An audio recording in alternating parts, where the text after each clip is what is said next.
nagbabalik po dito sa Sharon, mga kaibigan. Senator Rocco, Senator Legarda, Sharon, sabi ko kanina, magkakaroon po tayo ng pagkakataon makaranas ng isang rare moment sa telebisyon.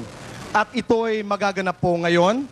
Samahan niyo po kaming dalawa, pakinggan ang mga importante at espesyal na mensahe sa mga napaka-importanteng mga taong ito, hindi lamang kay Sharon, kundi sa bawat Pilipino. Narito po sila. Sa araw na ito, batiin natin si Mega Sharon ng isang maligaya, mapayapa, at maunlad na kaarawan.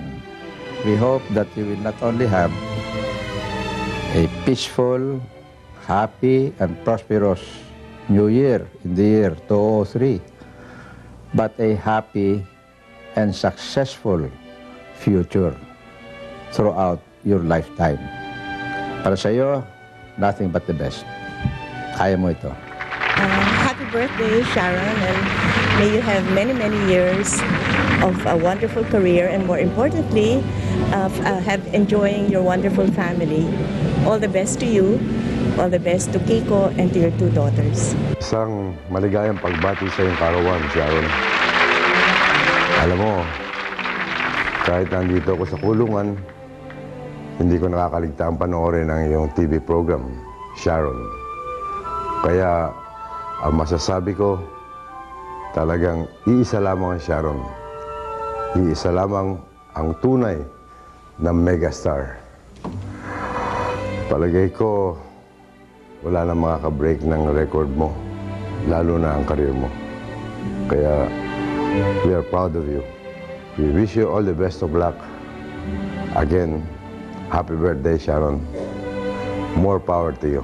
Sharon, sa okasyon ng iyong birthday at silver anniversary sa showbiz, ang aking pangarap sa iyo ay itong tagumpay na nararanasan mo ngayon ay sana manatili ng matagal na panahon.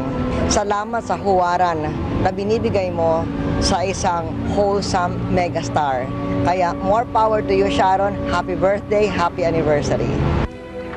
Mga kaibigan, alam niyo po ako isang artista at mga awit lamang. But it's really, it is my honor and it is a blessing to me to even have some of the most outstanding presidents this country has ever had say happy birthday to me on my show. Thank you very much, President Fidel V. Ramos. Thank you very much, President Corazon Aquino.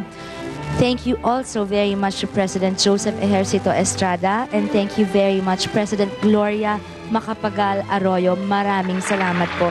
God bless each and every one of you. Happy birthday, Shawi.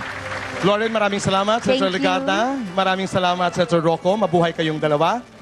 Mga kaibigan, huwag po kayong aalis. Babalik pa po ang Sharon.